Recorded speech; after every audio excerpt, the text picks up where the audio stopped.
curses are on cursed territory. It's the same as a person who has a generational curse of liars. A generation, just a whole bloodline of just liars. But they come into the knowledge of God, give their life to Christ, and now they saved. So now they're on blessed territory. So that curse don't account to them anymore. Curses can't live on blessed territory. Blessings can't live on cursed territory. Which means also this. If God promised you mansions and beautiful things and you're on cursed territory, living any kind of way, blasphemy, that don't follow over there. So God might have said He gonna bless you to be a millionaire. So you out there cheating on your taxes and everything, trying to make it come to pass. Nah. That blessing is on blessed territory.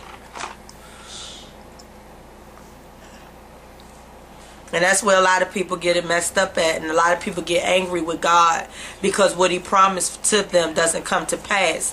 And what happens is when the prophet tell you God gonna bless you with a new house and you step outside the will of God, you gonna live for the enemy, still holding on to that prophecy. Now you doing all type of crooked, wicked things to get this stuff and call yourself bringing this prophecy to pass. Then you gonna consider that house blessed because you got it. You got it on cursed terms and going through the enemy and lying and cheating and stealing. That ain't you went outside. But the thing is, everybody don't want to wait on God's blessing.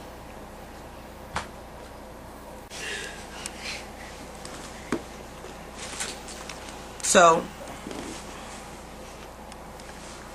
I just want to tell everyone out there, it's more to being a Christian, like Jasmine said on day one.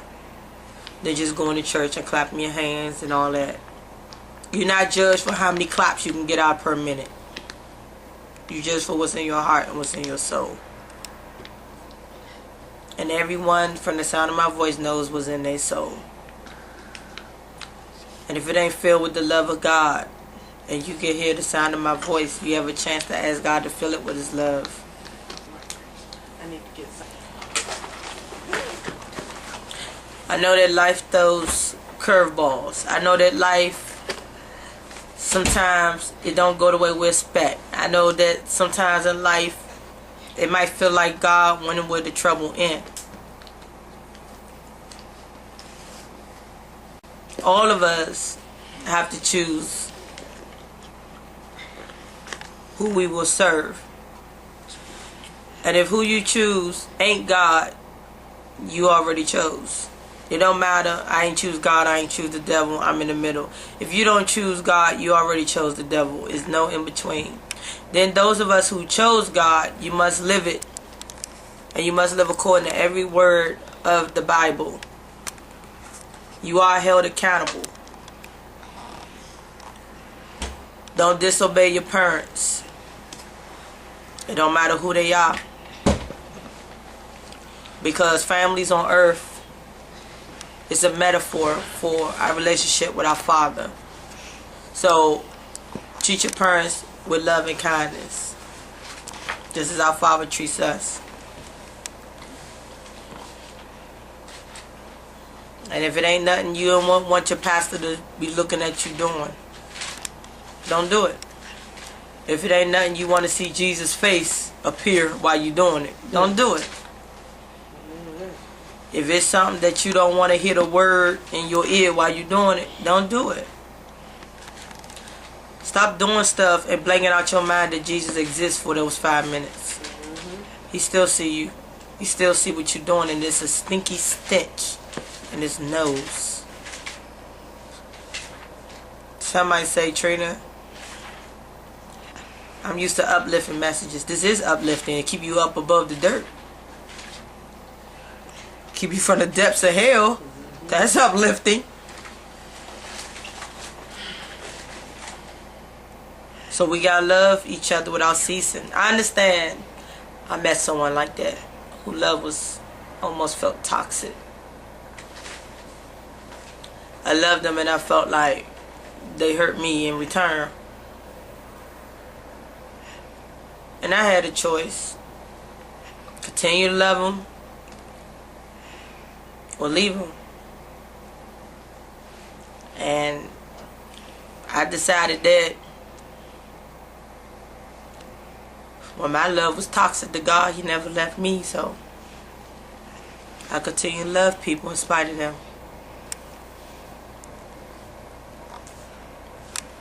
Wasn't always the person I am today, so it ain't like I'm sitting here judging.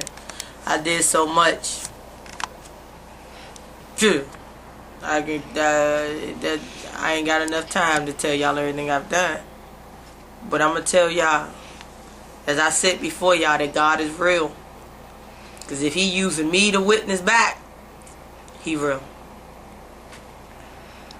And He's a healer. He's a deliverer. He forgives. He forgives your sins, and He never throws it back in your face. He loves you as you are. I remember looking in the mirror and crying. I didn't like how I looked. I remember always fussing about my weight. I remember just could find so much wrong with me. But He never once told me something was wrong with me. Never. He told me what I could change to be a better child to Him. And that was just to save my soul, so I can get back to Him.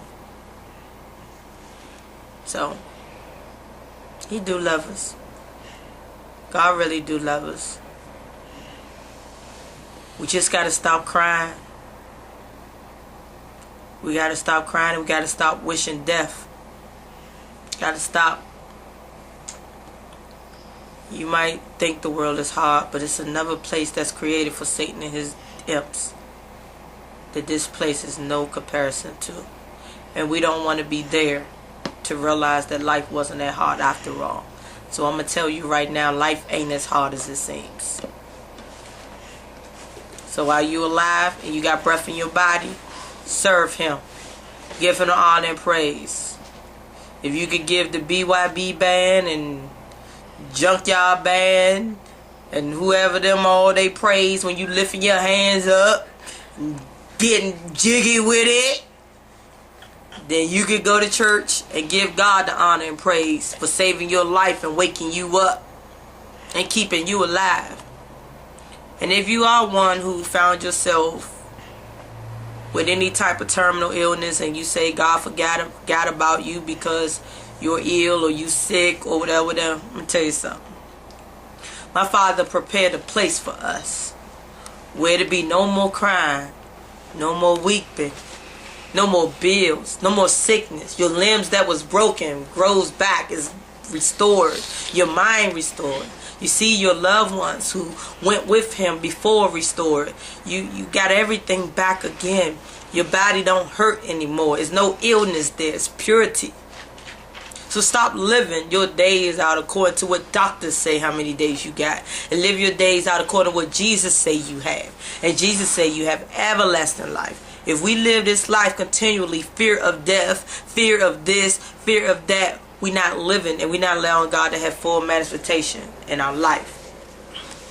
So live according to His promise that there is a place prepared before us. You might live in an apartment and you might live in a bad neighborhood on earth. But God said it's a place better than this. It's a place where the birds sing, where you can touch the animals, where the sun shines all day, where everyone is happy. So though on this earth everyone might treat you bad, Jesus said it's a place where it's happy. Though on here you might only eat rice and beans, it's a place. Though everyone might have hurt you that you ever known on this earth, Jesus said it's a place. Even though you can't get around like you want to, you can't buy the kids what they need, it's a place. Even though you might can't use your legs like you used to or your arms, it's a place. It's a place, people.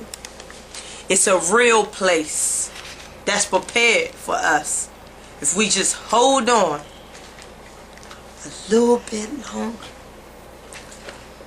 You say, Trina, this little bit longer seems like a lot. The place you going is worth the wait. It's worth the wait.